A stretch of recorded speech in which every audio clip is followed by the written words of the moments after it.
কালকে ঘোষণাপত্র ঘোষণা হয়েছে, বৃষ্টির মধ্যে ভিজে আমরা ওখানে ছিলাম। যদিও আমার দলের পক্ষ থেকে, আমাদের নেতার পক্ষ থেকে, সকলের পক্ষ থেকে এই কালকে ঘোষণাপত্রকে স্বাগত জানিয়ে বক্তব্য রাখা হয়েছে, আমিও স্বাগত জানাই, ধন্যবাদ জানাই। শুধু একটু কথা বলতে চাই যে এখানে একটু কাজ হয়েছে, আমার কথা, যেখানে 23 বছর আন্দোলনের পরে দেশ স্বাধীন হয়েছে, ওখানে শহীদ রাষ্ট্রপতি জিয়াউর নামটি রাখা হয় নাই, যিনি দেশের স্বাধীনতার ঘোষণা দিয়েছিলেন।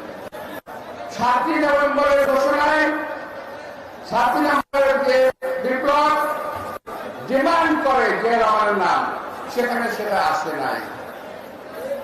তারপর বাদশাহের পেট থেকে যে গণতন্ত্রকে ছিলেন, সেখানে শহীদ রাষ্ট্রপতি জিয়াউর নাম আসে নাই। বহুদলীয় গণতন্ত্র কায়েম করেছেন দেশ নেত্রী বেগম খালেদা জিয়া, তার নামটি আসে নাই।